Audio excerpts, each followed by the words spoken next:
else could it be but me, your man, Louie Tee, here with a special edition of Louie's Lurking in the Comments.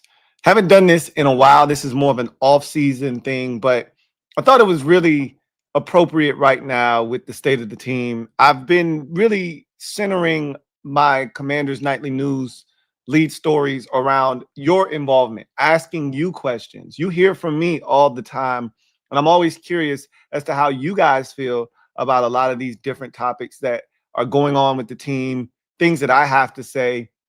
I always encourage you guys to participate in the comment section because that is how the dialogue is fostered. That is how this community grows, by having conversations. We're not always going to agree on topics, but as a wise man once said to me, welcome to this show where we might not always agree, but the admission is free. And I always want you guys to express how you feel, and that always creates a dialogue. That is what fuels this community, and I'm always interested in your opinions as well. So with that said, I'm not going to talk your head off. I want to talk about what you guys had to say this week on a couple of videos that I did earlier in the week that really created some conversation. And it is a big conversation, a talking point for this season. It's Jaden's health down the stretch. It's Dan Quinn. Should he be retained? Those types of questions. Adam Peters comes into question as well. But those are the big two talking points right now that I want to focus in on and have a conversation with you guys about. So with that said, let's dive into the comment section of a couple of videos earlier in the week from Commanders Nightly News episodes 15.1 and 15.2. So let's go ahead and jump in. And what I'll do is I'll increase the size of the font here so you guys are able to see that. See if we can collapse that menu. There we go. And I think that should look better on your screens. It absolutely does. So let's go ahead and I'll just roll through some of the ones that I've picked out that we'll just discuss quickly and move on. We'll start up here at the top and work our way down. So McAllister registered this comment 3 days ago. He says, that was the best defense we've played all year. He's referencing the Minnesota Vikings. The zone blitz better than the Packers. I don't know if that's the best defense we've played all season, but it was definitely up there. Jeff Hafley and what the Packers have done this season has been really, really good. I thought we could have moved the ball more effectively against Minnesota if we had a better game plan and we executed. Obviously, the Debo drop, obviously Cliff's play calling left a lot to be desired. It didn't feel like we could do anything against Green Bay. Like, they were too fast. Like, we were healthy in that game. Now, that's when the injuries started to take effect. You lost Austin Eckler that night. You lost Noah Brown that night. Jaden got injured that night. But you went into that game totally healthy. And again, I always fall back on my opinion that Cliff Kingsbury and Jaden Daniels aren't going to be their best on a Thursday because it's a quick week.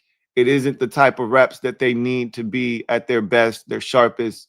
So I always feel like we're going to struggle on Thursdays and short weeks anyway. But I think the Packers were better, honestly. But the Vikings results were worse. So maybe you're right and I'm wrong. Let's go to the next comment.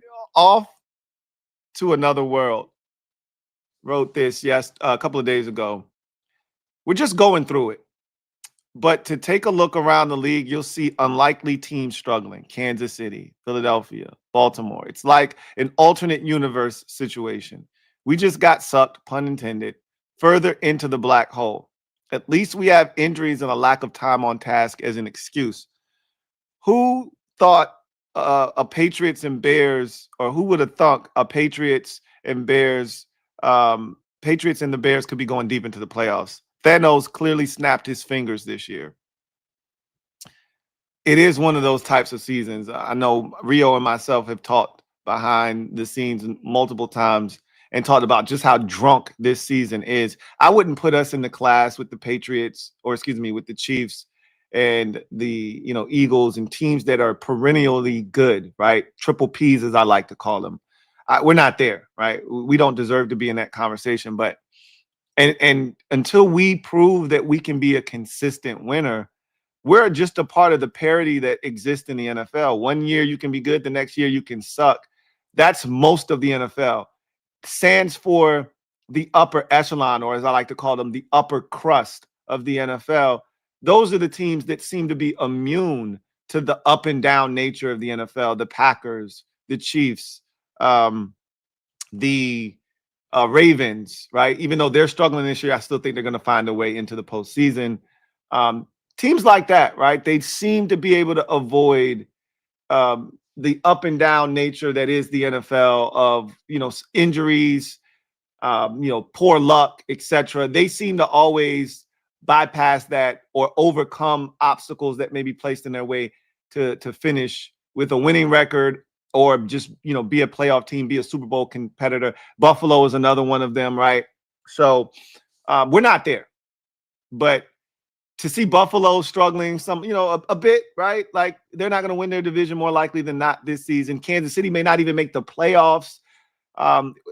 We've seen Philadelphia do this before. 2 years ago, they did the exact same thing. I think they're going to have a similar fate, in this playoffs, except the big difference is they're going to win the division, get a home playoff game. And once they get a home playoff game, all bets are off with them. But this season is drunk. And if you want to add us in as a part of that, sure, go right ahead. Until we prove that we're more than just a one-off, we're a one-off, right? But the Bears and the Patriots and the Broncos being, number one seeds, and in the case of Chicago, they're down to the 7th seed. But the fact that they were the number one seed just a week ago is crazy. Denver and Kansas and New England are fighting for the number one seed. Who would have thought? Who would have thought? This season is crazy. I agree. Carolina might win their division. This season is definitely drunk. Donovan Gregory, 3 days ago, he wrote the following. I have the answer on why the defense sucks, Lou. One, he says, let me just fix this in front of me. The defensive scouting on the other team. McCarthy has a serious problem against zone.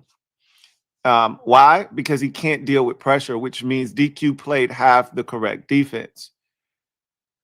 McCarthy has a tough time dealing with zone because he can't decipher what he's seeing, but you have to get pressure on him too. Like if there's no urgency, he can just stand back there until guys uncover and he can see it, which is what happened against us. A lot of times his first read was open, so he didn't have to really sit in the pocket all that long. He didn't have to make tough decisions. He didn't have to turn down routes, which is when he usually gets spooked and gets sacked or makes mistakes.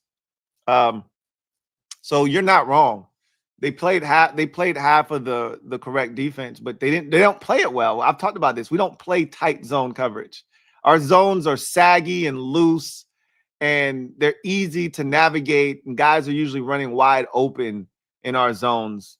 I talked about the difference between watching the Chargers on Monday versus Philadelphia and the tightness of their zone and how they were connected and they're on a string. Same with Philadelphia, what we've seen from them over the last 2 years with Vic Fangio. They play on a string. They're on one accord. You make a mistake in those zone coverages, you're going to pay. There's no mistakes being made. There's no, 2-3 defenders around one guy. And if a ball gets tipped in the air and caroms, it's going to be picked off because we don't play that type of zone coverage, right? He says, number 2, third downs, especially in most downs, we need to disguise coverage. I agree with that assessment. He said, I saw it like twice where it seemed like we were in single high or zero coverage and saw a safety screen back. I saw the same thing. I saw the exact same thing that you saw. We need to adopt that at the line of scrimmage. I want to see the opposite day at the line of scrimmage, i.e. show blitz and then drop or vice versa. Yeah, that's what the good defenses do, right? You can't tell if they're blitzing or they're dropping. It looks the same. And when you think they're not coming on the blitz, that's when you get a guy rushing, screaming off the corner, off the slot, and he comes scot-free, right? We don't disguise things well. But what you just talked about is the opposite of what they've been doing because of injuries and our guys just maybe not able to process everything. Because remember, they talked about dumbing down the defense. Well, you can't be in a disguise if you're dumbing down the defense, right? You get what I'm saying? Like, those two don't go together. If you're paring down the defense, if you're going more vanilla so that guys can play faster and maybe create turnovers, then the complexity of showing one look and pre-snap and then at the snap of the ball shifting to something totally different is out of the spectrum of what our guys are capable of at this point and what we're asking our players to do. But when you watch the better defenses around the league, that's what you get, right? They want you to change your protections, shift this, do that, keep the tight end in because it looks like you're rushing 6 or 7, only to have everybody drop out. You rush 4. Now they only got 3 eligibles out on the route, right? That's what you want as a defensive coordinator. You got them. But we're not capable of doing that.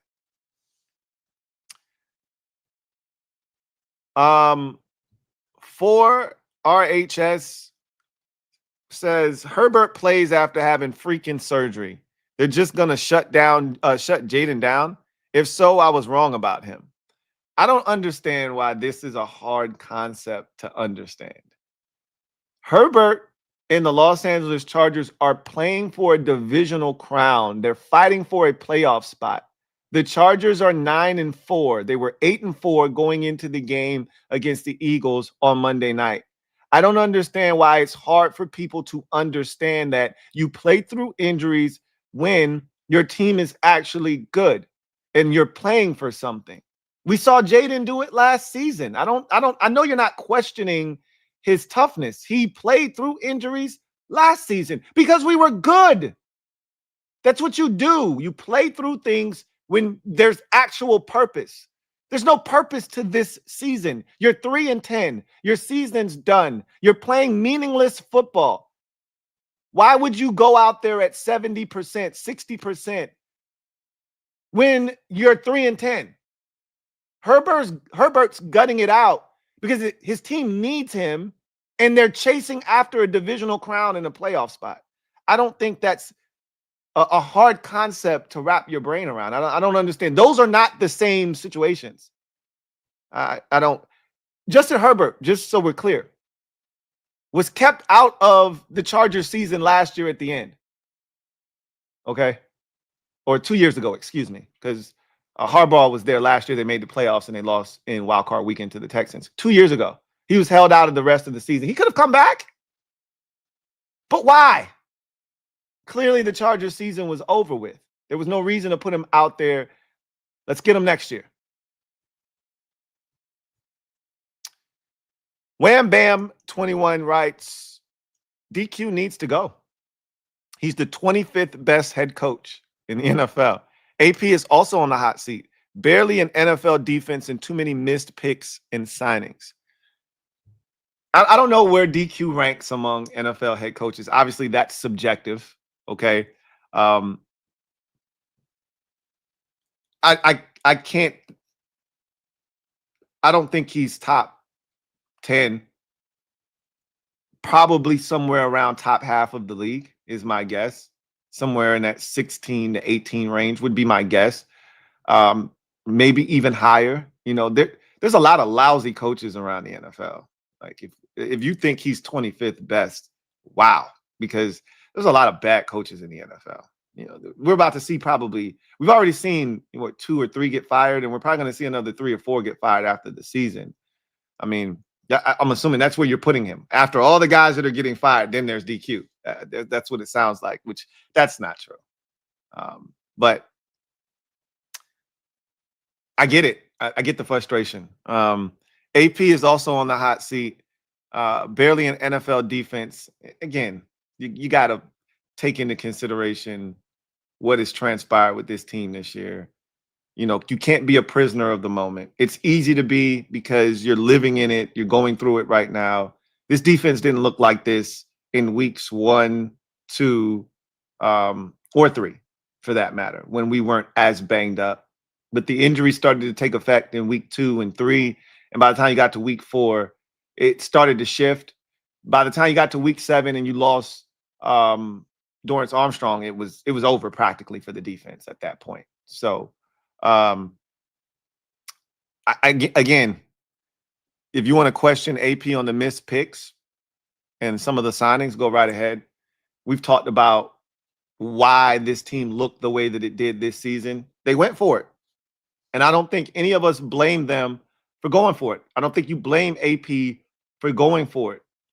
It didn't put you in a position that was going to allow you to have tremendous depth, but it did allow you to have frontline starters that were going to give you a chance to compete against the likes of the Eagles, the Cowboys, the Chiefs, the Lions, the Chargers, and some of those teams that were going to be on the schedule this year. And obviously the injuries happened, and we saw what happened to the defense and the team for that matter.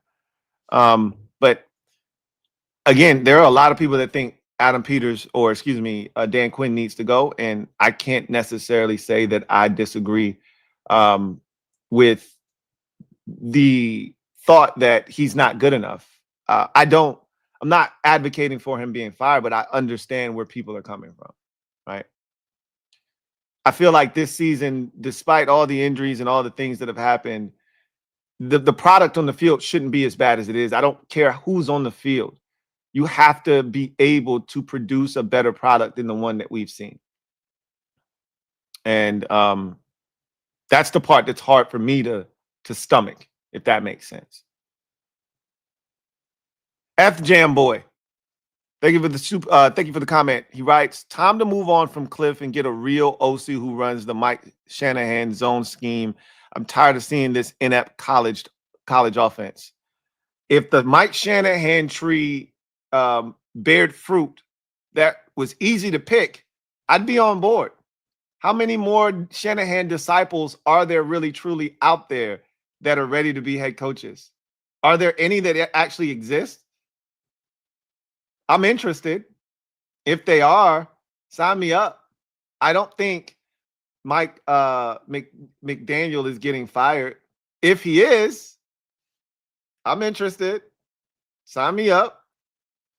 Right? But again, I don't see us moving on from Cliff. The only way I would want to move on from Cliff is if Mike McDaniel was available. If he became available, if he got fired and he was looking for a job, DQ is his boy, I would love, love, love to have him as our offensive coordinator, without question. I think Bill could actually thrive in his zones, run blocking scheme and the things that they do. We would actually use Bill like Devon Achane, and Bill's not Devon Achane. Let me just make sure I say that. But you could use him in that light where he's catching it out of the backfield. He's getting to the perimeter of the defense. They're attacking edges, which is something we just refuse to do.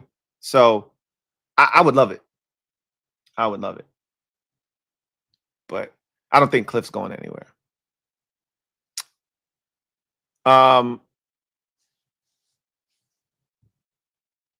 I hate that. I hate you guys' usernames. I can't read half of these. Chloe Me. I know I just messed that up, but that's what it's going to be for me. Chloe Me writes, in a commander for life, he says, I'm a commander for life. However, again and again and again, this is this year 2 of a complete gutting of our entire team. Peters had the right idea to field a somewhat competitive team for last year. Just gambled one way and rolled craps. He crapped out. Jaden is fine. What do folks expect with one receiver? Noah Brown is out there, and the rest of them, those guys, right? You can't compete if you can't pass in this league. That's a true statement. No cornerbacks, and pretty much you ain't stopping nobody. Combine the no corners with no safeties that can hit, and you really ain't stopping nobody. Having said that, there was no excuse for that performance, speaking of the Vikings game, which is what I'm talking about. Just those types of performances, and we've seen that all too often this season. That's the problem that I have with Dan Quinn right now and his staff and what we've seen from this team is losing is one thing. getting your teeth kicked in as many times as we have this season is a totally different conversation. One that I struggle with. I struggle to grasp why we can't be competitive. I watch teams that are way worse than us on a weekly basis, or at least in my mind, and maybe I'm wrong, that are way worse than us, but somehow they are able to compete better than we are. I struggle with that. He says, times like this, coaches face the real danger of losing a locker room. And there is where I point the finger at Quinn. Joe Gibbs started 0-5 or something, but his teams competed to the end. I will tell you this, and I've heard this from multiple sources, but someone that is always around the team, and I continue to hear this over and over again from other people as well. They love Dan Quinn in that locker room, and they have not quit on him. Quite the contrary, right? DQ's a player's coach, as we know. They love him. There is no quit in this team, because of DQ. They're playing on behalf of him, if anything. Now, again, what you're seeing on the field isn't a great representation of that, but you would think that they quit with the way that they performed against Minnesota, but that's not the case. They're still upbeat in that locker room. They still want to play for Dan Quinn. And so he's not losing the locker room. I can assure you of that. At least that's what I've been told, and that's what I see. Listening to guys talk, seeing we've seen when a team has quit. We've watched it happen in real time. In 2019 and 2023, we watched the team quit. We saw the body language. We saw guys not give a shit. We heard what guys were saying in the locker room after games, right? Questioning the coaching staff, questioning what they were doing. That's not what's happening right now. Far from it, actually. DMV Skin 804 says, why would you play your franchise quarterback at 70% when it's a meaningless season? Which is exactly what I was referencing earlier when someone brought up that Justin Herbert is playing in a game 7 days after having hand surgery. And I'm like, it's not the same thing, right? I could understand bringing him back at 100%. Me too. But to play him at 70% is malpractice as a head coach. To me, that's pretty much where I'm at. Like, if he were 90%, okay, yeah, sure, bring him back. He's not, clearly. The fact that the man isn't even cleared for contact tells you, like, Mike Evans said something to me that stood out last night. He basically said that he was only able to test his clavicle that he had broken earlier this season by falling down on a padded mat to see how it affected him. That's not football. That's not football. You're not actually sure if you can withstand contact until you actually start to take contact. And we're talking about the quarterback position. You're going to get hit. You're going to get hit. So putting him out there, and he's not even cleared for contact right now, is ridiculous. Because even if he becomes cleared for contact, he's still at a significantly higher risk than if he were 100%, where we're not even having a conversation about him being cleared for contact because there's nothing wrong with him. I don't understand why that's not an easy concept for people's brains to be wrapped around. He's not 100%. Thus, in a lost season where he's dealt with multiple ailments and had a setback just a week ago, why are we even trying to do this? I don't think it makes very much sense. But again, that's me. All right. So Slick Shadow says, you don't get better at football by not playing football. Again, to me, that's low-hanging fruit. That's the easy, lazy narrative of if he's healthy, which, what is your definition of healthy? Then he should play. I understand the concept of you only get better by doing something, right? Like, you can't get better at playing Madden if you're not playing Madden. I'm aware. I'm 100% verse in that conversation. And he needs the reps, but he needs the reps when he's healthy. These reps at 70%, I think, are doing more damage than they are good. I don't want him out there playing with limitations.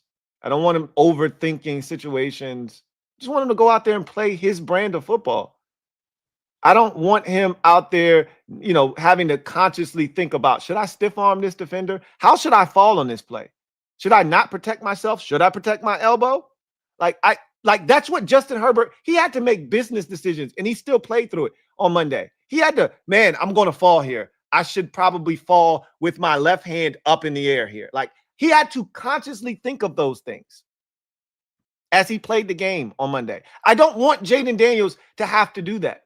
His instinct is, I'm getting chased by a defender on my left side. I'm going to stiff this left stiff arm out at him. Well, that banged his arm up a little bit. I could tell he started playing around with his elbow, playing around with the brace, shaking his arm after that's a simple quarterback move for a guy that is very mobile, that uses a stiff arm to free himself quite often. But you want him on the field? It does, again, make it make sense to me. Make it make sense to me. All reps aren't good reps. All reps aren't good reps. Does that make sense? Yes, no, maybe so. All reps aren't good reps. He needs reps.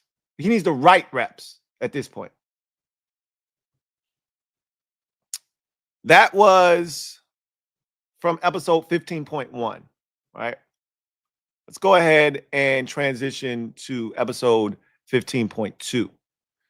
This was more centered around DQ in the conversation of whether he should be back next year. Stevie writes, I'm sorry, Lou, 12 straight is egregious when you've played 3 or 4 winnable games. First of all, you don't need to apologize to me. I'm not a Dan Quinn apologist, okay? I'm not advocating for Dan Quinn to keep his job. I just don't think anything's going to happen.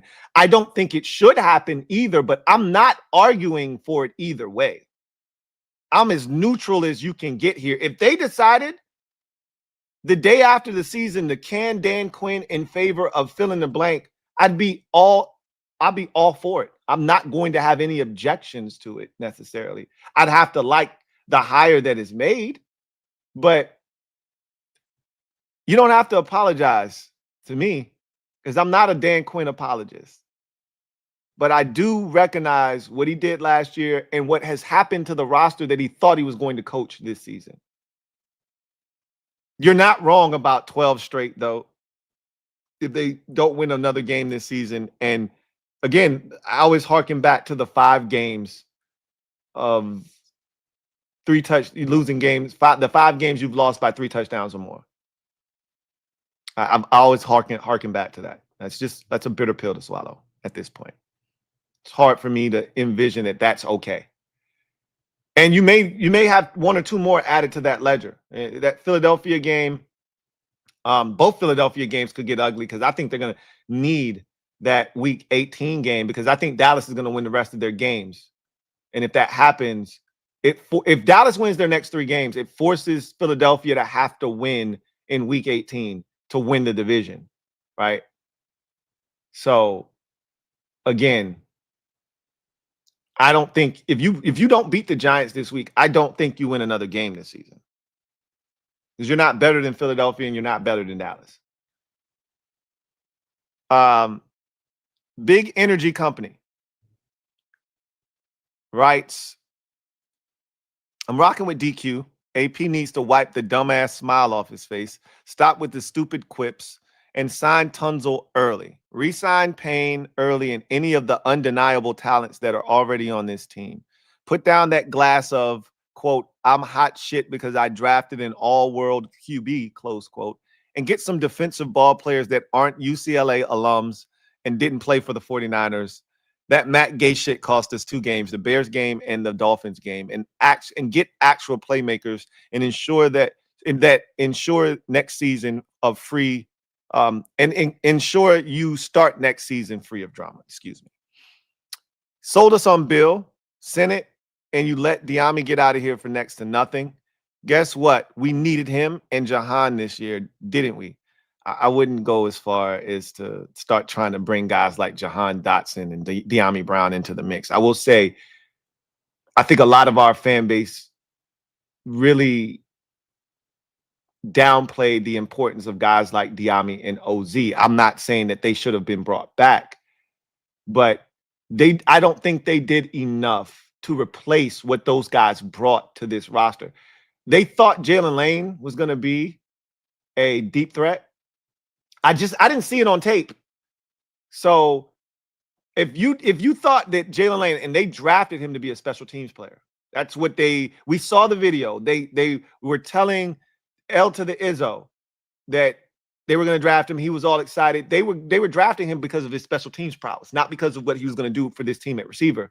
So you weren't really replacing OZ or Diami with his presence.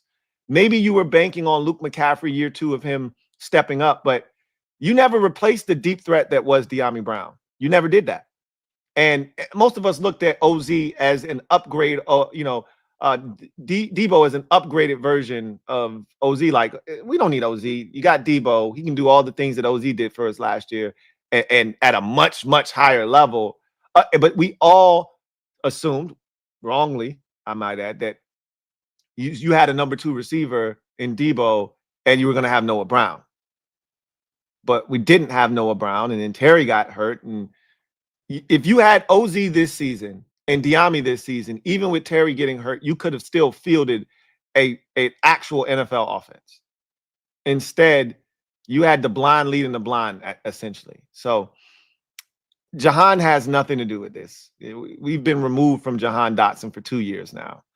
Diami, okay, I get it.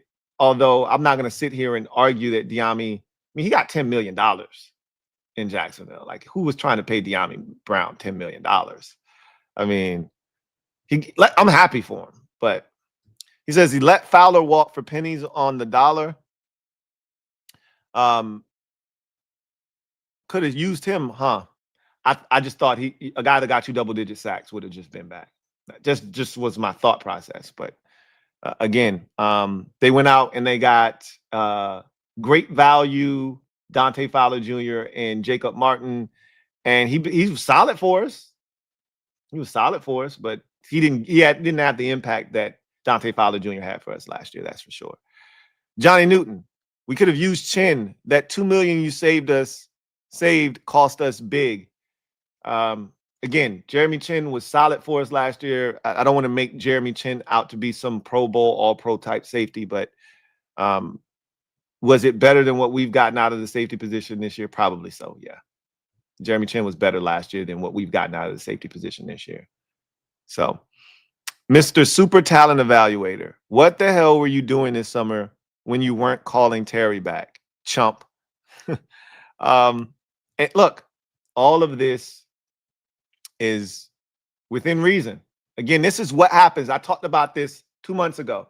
I said, I hate what a season like this brings about because everything is under a microscope and nothing is out of bounds. And Adam Peters falls right square in the crosshairs of that kind of conversation. Now you really had we been, 9-4 right now heading into this game, we could be still disappointed in those second-round draft picks, but guess what? We wouldn't be talking about them shits right now like we are right now. We wouldn't be like in the offseason, we might be like, hey, look, y'all seeing these second-round picks, these 2024 second and third round picks? Like, we got to at some point, like, you keep pushing that shit off if you're successful. At some point, we got to have a conversation. Ain't no at some point now. The conversation is now. We got to talk about this, right? And that goes for everything. It's kind of where we are right now. It sucks, but this is where we are. Call Shivers. I guess that's supposed to be Cole Shivers. Thank you for this comment. He writes, stay the course. We need more talent and better luck with the injury reaper. I would try to get Al Harris here. AP needs to face needs to ace free agency and the draft. The question for me is, what do we do with Cliff, which was the topic of episode 15.4, which is, how do we move forward with Cliff? Are you guys comfortable with him? Are you guys over Cliff at this point? What's your feel on Cliff Kingsbury moving forward? I agree with the stay the course, which is what I think they're going to do anyway.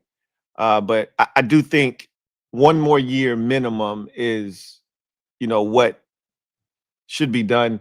I even like, if you could upgrade your coordinator situations, you should be looking to do that. You should be looking to upgrade your team at every turn as often as possible. But I do think there is value in a third year with Cliff Kingsbury, right? I do think there is value in that. So I'm as much as I would love to get a guy, I don't think Mike McDaniel is getting fired in Miami first and foremost. But if he were to come available, that's one of the few guys I would say, hey, move on from Cliff, go get him. But if a Shane Steichen in Indy is another guy that I would absolutely say, okay, Cliff, you got to go, bro. Shane, hey, Shane, baby, come on. And I know if something happened with Shane Steichen, he'd just go running back to Philadelphia, and they'd hire him as the offensive coordinator, which would suck because he's great at his job. So I hope he figures it out in Indy, because I don't want Philadelphia getting their hands on a competent offensive coordinator again. Anyway, as far as Al Harris is concerned, how do we know Al Harris is any good as a defensive play caller? How do we know that? How do we know that he's not just Joe Witt, a younger version of Joe Witt Jr. that played in the NFL? All right. I'm willing to find out. I'm not opposed to bringing Al Harris in here. DQ wanted him initially when he came from Dallas, and they wouldn't allow him to make a lateral move. Well, this wouldn't be a lateral move if you're bringing him in here to be your defensive coordinator. I'm interested. I'm intrigued by it. I'm just asking the question, how do we know he's not? But the rebuttal to that is, how do we know he's not the next Kelvin Shepard in Detroit, or one of these outstanding young, innovative former player defensive coordinators? How do we know he's not a DeMeco Ryans? We don't. Only one way to find out, right? What I've found, and again, I could be wrong about this. What I have found is that the best coordinators / head coaches that are former players are from three positions. On the offensive side, you either are a former quarterback or former tight end. On the defensive side, you're a linebacker. That's it. I haven't seen one defensive lineman that turned out to be a great coach. I haven't seen one secondary member that turned out to be an excellent coach. I think Aaron Glenn's going to flame out in New York with the Jets. You're either a linebacker on defense, or you're like a Mike Vrabel, right? DeMeco Ryans, like one of those type, a linebacker on defense, or you're a quarterback, a former quarterback, or tight end. No other position seems to work. And I don't think it's a coincidence that those are three of the smartest positions on the field. You have to know everybody's responsibility as the linebacker on defense. And on offense, you're the tight end. You got to know what the offensive line is doing. You got to know what the receivers are doing. You got to know what the quarterback is doing. You got to know what everybody's doing on offense, essentially, what the running back's doing.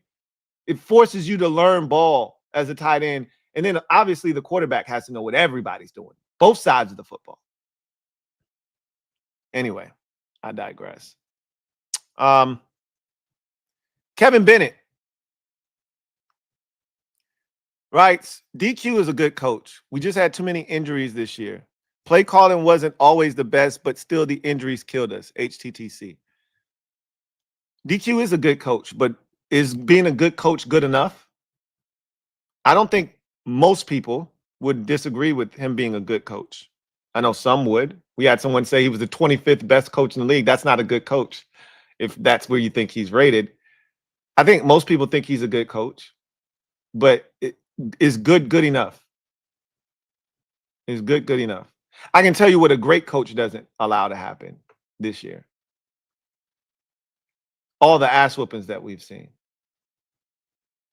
You know, that's again the one that I struggle with. HP Living writes, here's to no more than 2 primetime games next year. Cheers. First of all, I'm not running from the primetime smoke. I hated what our season was this year and how it was played out in front of the national audience. I hate it. And we're not done yet getting embarrassed in front of a national audience. We still have Christmas and a Saturday next week against Philadelphia. We're not done yet. We still have more primetime ass whoopings to endure. So I get that sentiment, but I'm not running from the primetime smoke. And just know that with Jaden Daniels as our quarterback, you're getting no less than 4 primetime games. No less than 4. We're back in terms of our relevance to the rest of the league. We're back. So just like the Giants, the Giants suck every year. They get 4 primetime games because they're the Giants. They're relevant to the NFL. We're relevant to the NFL again. Now that Josh Harris has taken over this team and Jaden Daniels is the quarterback, we're relevant. We hold value in the NFL now. So 4 primetime games is what we'll get next year. The least that we'll have is 3, but I think we'll get 4. And you're going to go play. We've already had this confirmed. We're going to be playing abroad. Okay, we'll be one of those games in the NFL's international series next year. We just don't know where. So we'll be on quite a bit next year too. It won't be as much as this year, obviously. We screwed the pooch this year, but we're going to be playing some primetime games. Don't you worry. Trevor Patch, my guy, Trev writes, Lou, this isn't a DQ problem. He shouldn't be in the hot seat. AP needs to get better groceries. However, I stopped watching film because I see this team is quit on the season. Maybe not the coach, which I told you already. They have not quit on the coach. But the energy and effort isn't there. Both DQ and AP need to set the tone that isn't acceptable and put those players on the streets immediately to send a message. If I were ownership, I would put this season's failure squarely on AP, and I'm disappointed that he didn't make moves to stock up for the future at the trade deadline, i.e. trade Payne and Debo. I thought that we should have been aggressive at the trade deadline as well. Again, what we don't know is were anybody interested in either of those players. That's what we don't know. We can sit here and say what they should have done, but it takes 2 to tango. I'm pretty sure someone could have used Debo. I don't know if you would have been able to move off of Payne given the state of his contract next year. But I do feel like you could have moved on from Debo, gotten some. But this is assuming that Debo's not a part of your future. If you plan on bringing Debo back this offseason, then it makes no sense to trade him, which we don't know. We don't know what AP is going to do. We have no clue where his thinking is and where his mind is at this point.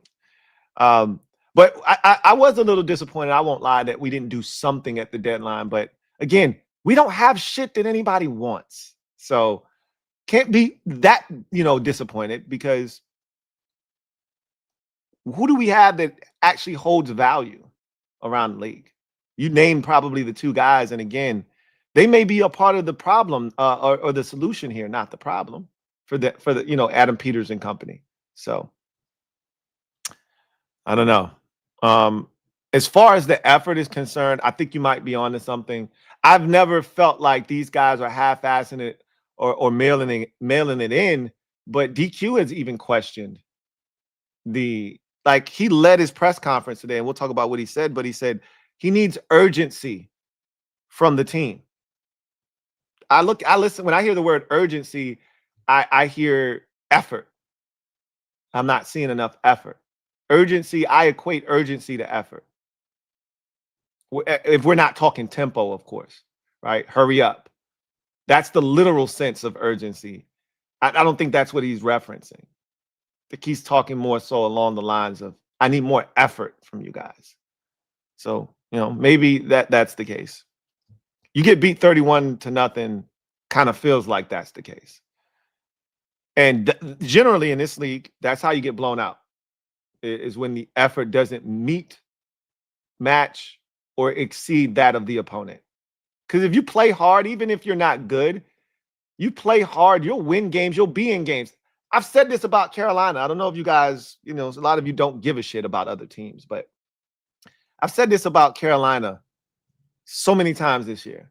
They're not super talented. The Panthers are not super talented, but they play so hard every week. And when you play that hard, most weeks, you're going to play harder than your opponent. And if they don't match your energy, you're going to have a chance to beat them.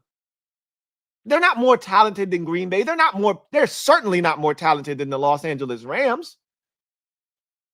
They're not more talented than Dallas. They outplayed those teams with sheer effort in those games, and they beat teams that we think are of high quality or at least in that neighborhood. Dallas isn't of high quality, but they're in that neighborhood. The Rams and the Packers are two of the best that this conference has to offer, and Carolina beat both of them, including going into Green Bay and doing so. They're not super talented. They just play hard. I felt like last year we played extremely hard every week. Even when we were overmatched against a team like Baltimore, we were in the game because we played hard and we never gave up. And, oh, yeah, we had Jaden Daniels too. But this year, it's been a struggle. It's been a struggle for sure. Necro Horror, 9,000 writes, honestly, Lou, I think he did enough last year to withstand this grim season in regards to getting fired. The injuries were horrendous this year. If we were even 90% healthy and playing this bad, then I'd say he's got a good chance of getting canned. However, he earned enough grace from all the great things that they accomplished last year. Of course, anything is possible, but that's just my opinion. And I think it's a good opinion, which I ultimately think is going to happen.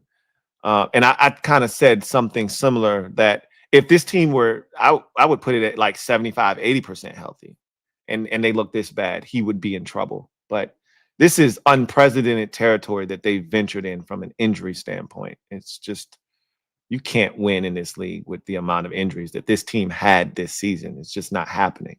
Ahmed Orabi, thank you for the comment, who writes, what makes you so excited about the draft position? Our GM whiffed on 3 second-rounders and let the Eagles take a star defender in front of our eyes. You're not wrong. What makes me excited about the draft position is this. It gives us options. That's all I'm looking for at this point. The higher your draft pick, the more options you have at your disposal. That's if you get one dynamic player that is the equivalent of Jaden Daniels on the defensive side of the football, that's a win. That is a win, a massive win. It's hard. Now, we've seen teams do it, but it's hard to mess up the top of the draft. You can do it, right? You got to do your due diligence on these guys. But you get a top flight pick, you trade back, you get more picks. Again, you're not wrong. Him trading back, it didn't work. It didn't work. As of right now, we lost that deal with the Philadelphia Eagles. It didn't work. Now, there's still time for him to right a wrong there, right? That the damage from that trade is not irreparable. It's irreversible. I mean, it's reversible. It's not irreversible. If Ben Sinnott comes out, plays ball down the stretch of this season, and it flows into next year, and all of a sudden we got a TE1, then we'd look at that differently. Mikey starts playing better, we'll look at it differently. But as of right now, Johnny Newton, Mikey Sainristil, Ben Sinnott, no. You're not happy about what he was able to do with those second-round picks. So what makes you excited about what he could do with more? Again, I'd rather have more picks than less, if that makes sense. I'd rather have an option to draft the best player possible than not have that option available to me. I already told you, I'm not advocating for us losing games, but I expect that to happen. I'm at the point now that Jaden's out. I don't have to advocate it. We stink. No, we stink. I don't have to advocate for us to lose games. We're doing that on our own right now. Very well, I may add. We're not even competitive in most of these games. So whether you want it to or not, this high draft pick is coming to us. Just how high can we get will be determined by what we do on Sunday versus the Giants. Because you're not beating Philadelphia or the Cowboys. I can assure you of that.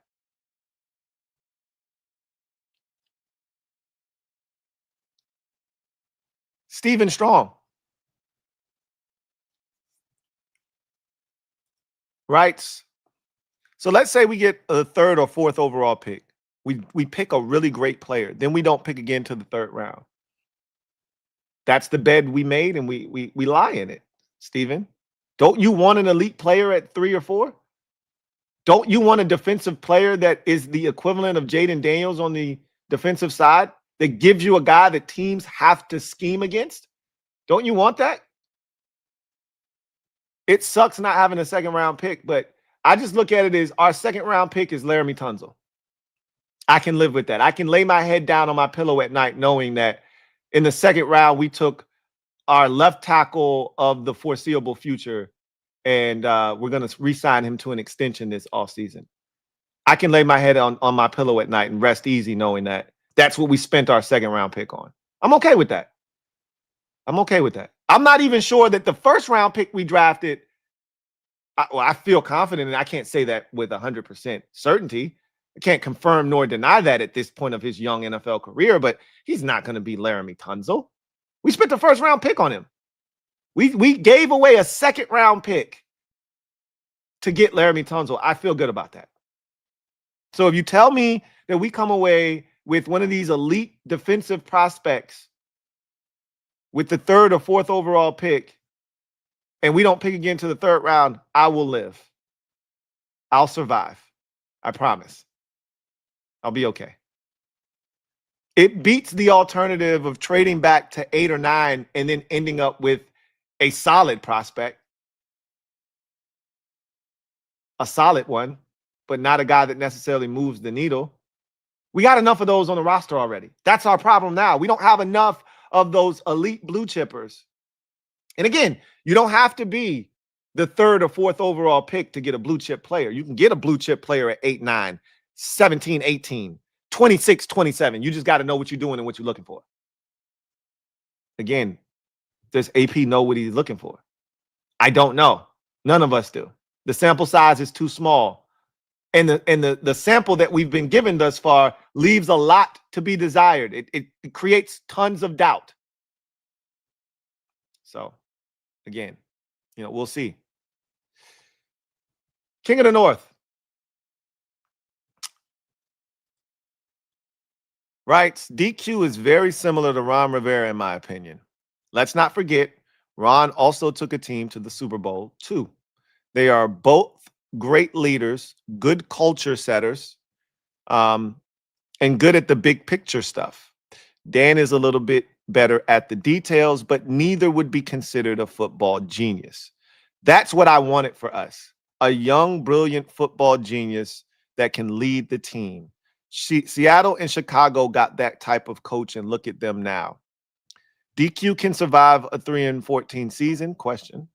Yes, he probably will. Should he? Absolutely not.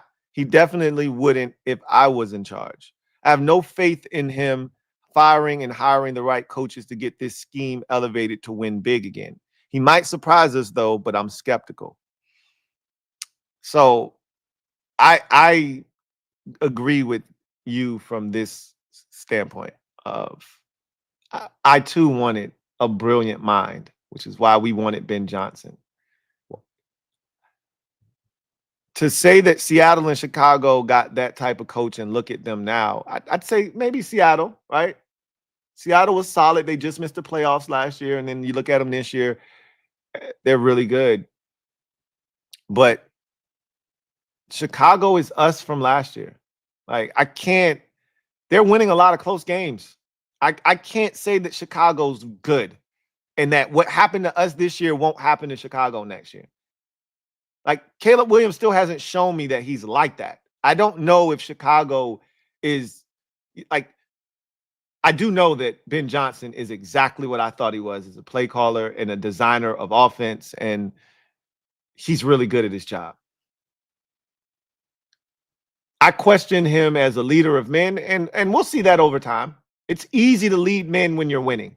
We'll see what Ben Johnson is when things aren't going well, right?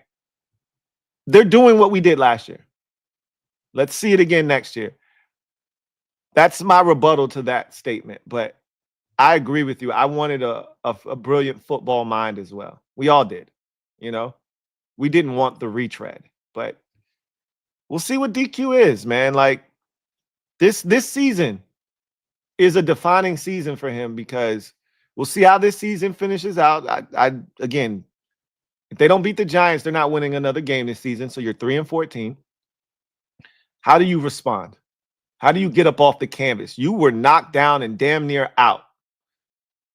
How do you respond? Are you Mike Tyson searching for your mouthpiece against Buster Douglas, never to be the same again? Or are you going to get up off the canvas? Are you going to fight back? And you're going to show that you're a true champion? Because DQ's a boxing guy like myself. We're going to find out. You might be right. DQ isn't the right man for the job, but we'll see. We'll see. Randy E. writes, don't matter about coaching, about the draft, excuse me. The coaching sucks. They don't know how to develop players. Like I said, we need young, innovative head coaches, head coach. Same goes with the defensive coach. We haven't seen a ton of development. And again, I don't know who to blame for that. I don't know if it's the chicken or the egg. Should I be blaming the staff or should I be blaming the players that were picked, which means the GM? It's really hard for me to decipher who's really at fault right now. Kind of struggling with that whole concept. Mickey Moon. He writes, I can accept DQ not getting fired. However, some of the coaches will have to go. That's probably his biggest flaw. He's too loyal to his friends. That's similar to what King of the North just said.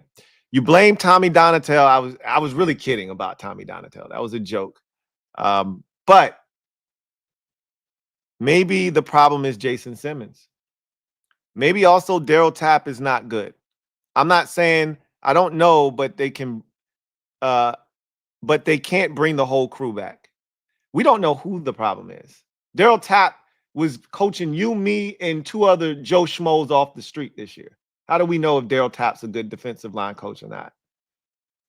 We sure as hell can't tell, not based off of what he was given to work with. I can tell you this, Jacob Martin just had the best season of his NFL career. And last year, Dante Fowler Jr., who thought he'd ever reach double-digit sacks again in his career? He's certainly not even remotely close to that this year. So it's hard for me to just say that they're not getting the best out of guys because they've done that 2 years in a row with a rotational depth player. We don't know who's at fault. This is the problem I have with having a season like this is you just start blaming. People want someone to be accountable. So you just start pointing fingers at people because somebody's got to be to blame.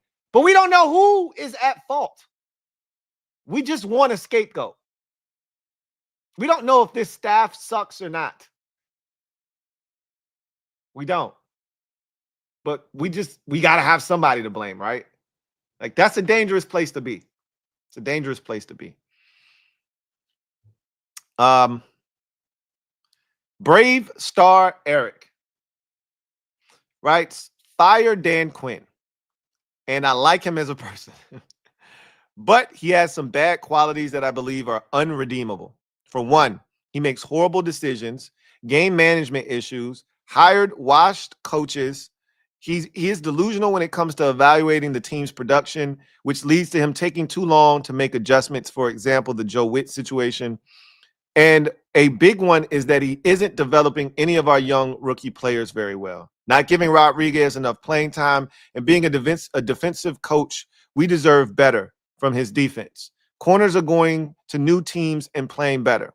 No direct. He said himself, they are lost.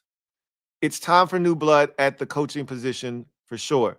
Maybe offensive coach. Why waste time anymore? We will not sniff another championship with Dan Quinn leading the charge, I promise you. And that may be true. That may very well be true. But I think last year bought him at least another year, if nothing else. Some guys are made to be coordinators, and maybe that's the category that Dan Quinn falls into. Maybe he's best being a coordinator. We know he can, be a leader of men, but again, you don't win in this league being a leader of men. That's not good enough anymore. You got to be smart. You got to be innovative. I'm not sure that that's Dan Quinn. To you guys' point, I'm not sure if that's who he is. But that doesn't mean he can't hire guys that are. The problem with that, though, is, and I always, this is why I just want one of those guys as the head coach. That's why I wanted that. Is if you find a innovative guy, he's going to get poached at some point. Too much of Dan Quinn's success has to be tied to others. You want your head coach to be the innovative guy, so you don't have to worry about that guy ever leaving. That's usually the problem with hiring a defensive head coach. It can work. Sean McDermott in Buffalo, it can work. But you better find a good offensive coordinator. You better figure it out. It could work. Bill Belichick. It can work. We've seen it work. It's just a lot harder on that side of the ball if you're going to hire a defensive guy. It's a lot harder because he's got to nail it at offensive coordinator. And then if that guy's good, he's going to get hired. Then he's got to nail it again at offensive coordinator. And eventually you run out of really good candidates. That's going to happen eventually. Right? We saw it with the 49ers. Kyle is one of the best at offense. He nailed it on defensive coordinator with Robert Saleh. He got poached. He nailed it again, right? With DeMeco Ryans, he got poached. Then he didn't nail it, right? He had to go get a retread, and that guy wasn't right for him, and they failed defensively.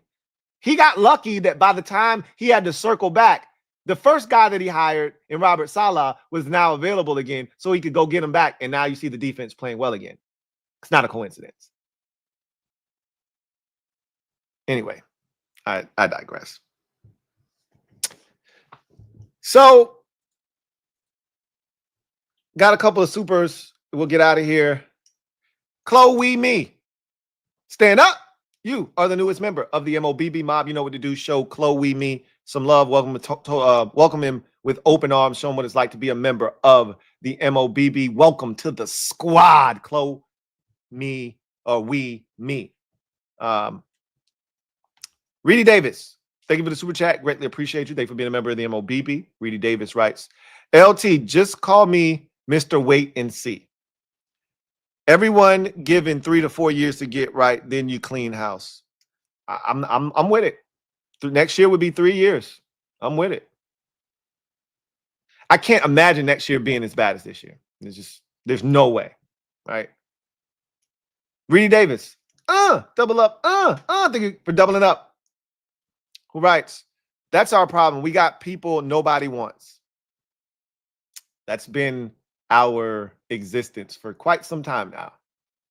I'm quite used to it, which is not a place you want to be, but eventually in my mind, we're gonna figure it out. We're gonna figure it out. And these things take time. Rome wasn't built in a day or two, right? Take time. It takes time. It takes time. So anyway, that's going to do it for me, your man Louie Tee, here on Louie's Lurking in the Comments. I appreciate y'all kicking it with the kid. And I encourage you guys to continue to participate in the comment section. I always tell you, I'm lurking. I'm reading every comment, even the ones where you guys are shitting on me. I see it. I don't respond most of the time, but I see it. So I appreciate the involvement, the participation, and I value your input and feedback. So thank you for continuing to foster the environment that has allowed the Louie Tee Network to thrive. And I ask that you continue to do your part. Until next time, I'm your man, Louie Tee, signing off. Peace.